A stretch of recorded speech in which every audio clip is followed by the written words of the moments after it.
बड़ी समस्या आती है बच्चों की, उनके रिजल्ट काफ़ी कई कई महीनों तक नहीं आ पाते। जब स्टाफ से बात की जाती है तो परमानेंट स्टाफ की बात आती है। नमस्कार दोस्तों, मैं हूं आपका दोस्त विनोद शर्मा, और जो यूनिवर्सिटी जो सीबीएलयू है उसके साथ जुड़े स्टूडेंट्स हैं उनके लिए बड़ी खुशखबरी है ये। फिलहाल आपने थंबनेल टाइटल में देख लिया होगा, और मैं सर से बात करने वाले हूँ। आर के मित्तल प्रोफेसर साहब के साथ बैठा हूँ।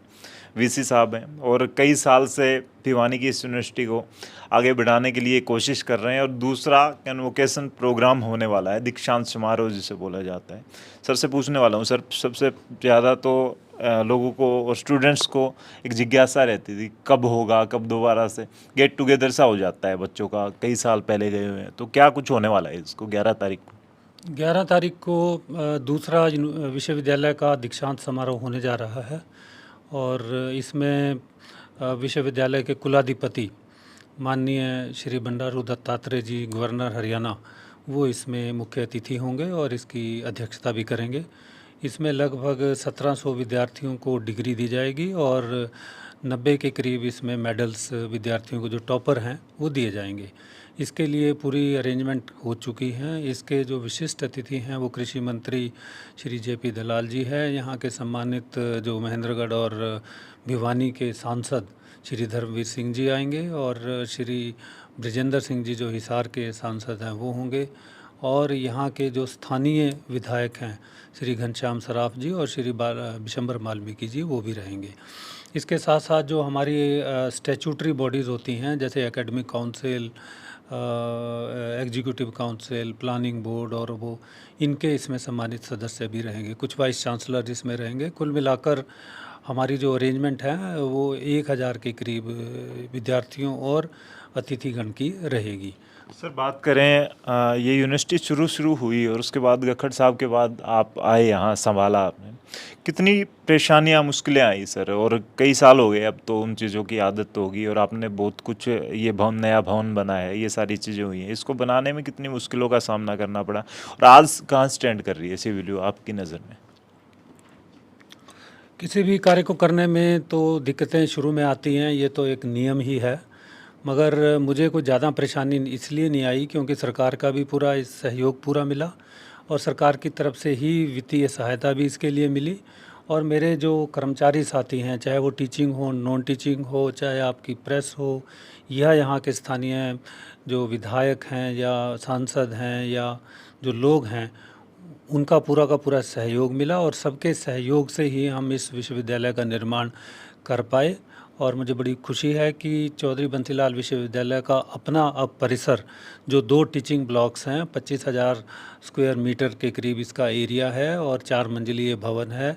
इसमें आधुनिक प्रयोगशालाएं हैं, कंप्यूटर सेंटर है, सेमिनार हॉल हैं, आईसीटी से युक्त सभी क्लासरूम हैं, और इसके साथ साथ वहाँ पर एक इंक्यूबेशन सेंटर है, लाइब्रेरी है, बहुत अच्छी कैंटीन है, बैंक है।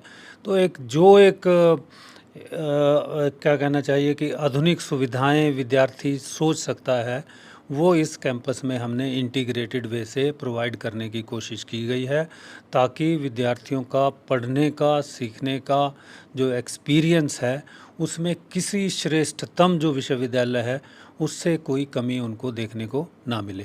तो हमारी पूरी कोशिश ये है कि आगे तीसरा टीचिंग ब्लॉक शीघ्र शुरू करें, ताकि सोशल साइंसेज के या जो यहाँ पर इस पुराने कैंपस में अभी प्रोग्राम चल रहे हैं उनको भी वहाँ शिफ्ट किया जा सके।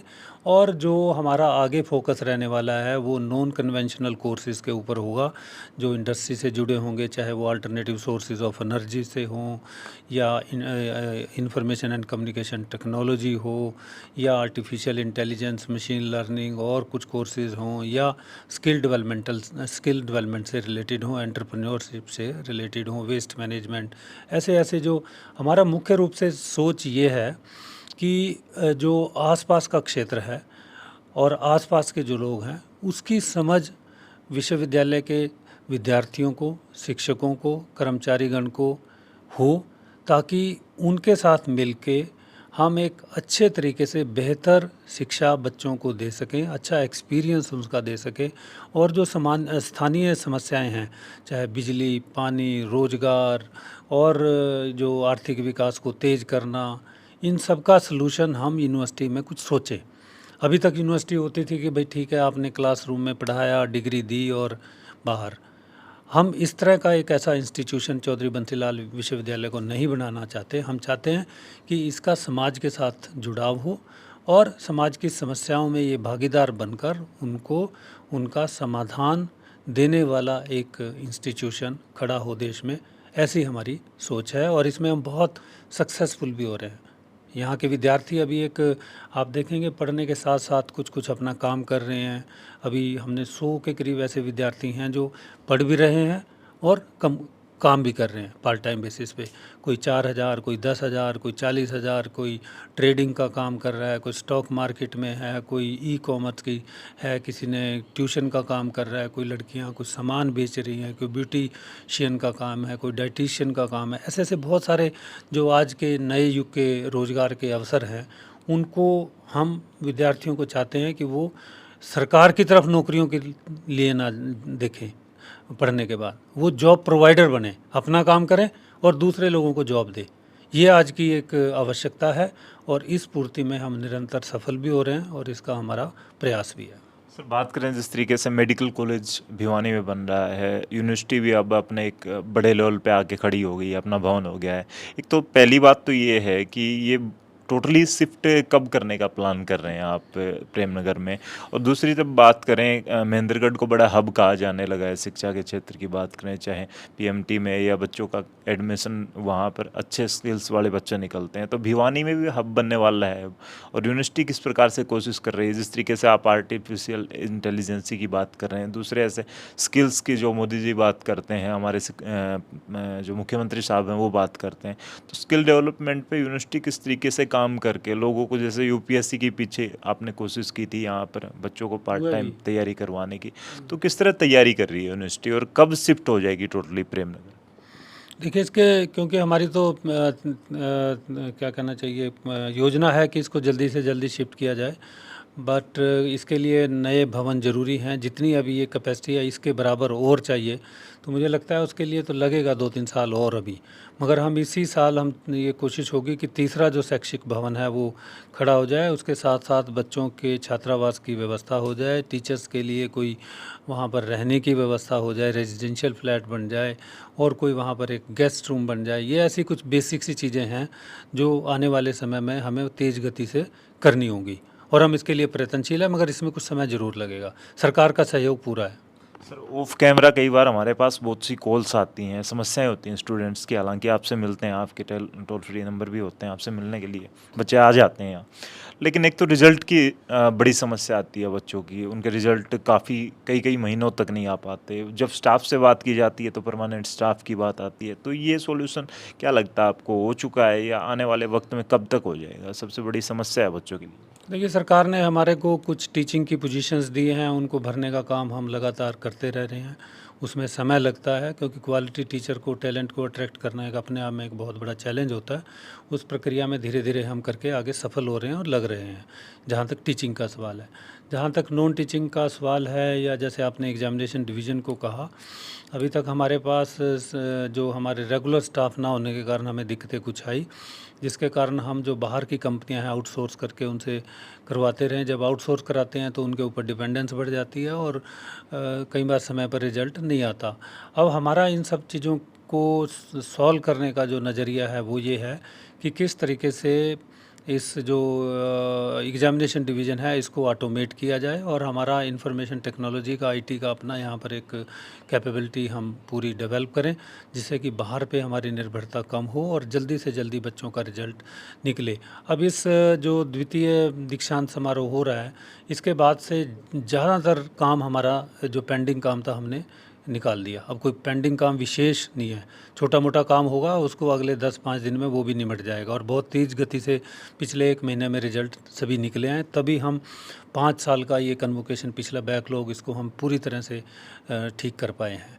तो मुझे पूरी उम्मीद है कि हम सारी की सारी जो समस्याएं हैं उनको हम ठीक ढंग से उनको सॉल्व करने में सफल होंगे। और हमने कल ही एक रेजोल्यूशन भी पास किया है एकेडमिक काउंसिल में कि एक कमेटी बिठाई है जो ये निर्णय करेगी कि जो महत्वपूर्ण चीज़ें हैं, जैसे बच्चे को आइडेंटिटी कार्ड देना, डीएमसी देना और माइग्रेशन सर्टिफिकेट देना, डिग्री देना, कुछ और पेमेंट रिसीट और ये कुछ जो चीज़ें विद्यार्थी चाहता है उनका एक समय अवधि दे दी जाए, 25 दिन, 30 दिन, 5 दिन, 10 दिन, और कौन उसको देगा उसका भी एक अच्छे तरीके से रिस्पॉन्सिबिलिटी फिक्स कर दी जाए।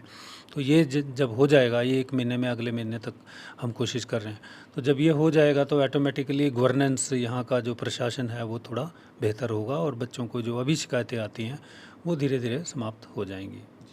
थैंक यू सर समय देने के लिए। और ये हमारे साथ मौजूद थे प्रोफेसर आर के मित्तल, वीसी हैं, और काफ़ी शालीनता के साथ सर के जवाब रहते हैं जब भी हम इनके साथ बात करते हैं। यूनिवर्सिटी को आगे बढ़ाने के लिए दिन रात मेहनत करते रहते हैं। बच्चों को पता है जो यहाँ इस यूनिवर्सिटी के साथ जुड़े हैं, भिवानी के जो स्टूडेंट्स हैं, उनको सबको पता है यूनिवर्सिटी अब कहाँ स्टैंड कर रही है। हालांकि कुछ खामियाँ हैं उनको जल्द दूर कर दिया जाएगा और आने वाले वक्त में बहुत तरक्की करेगी आपके शहर की यूनिवर्सिटी, भिवानी की यूनिवर्सिटी।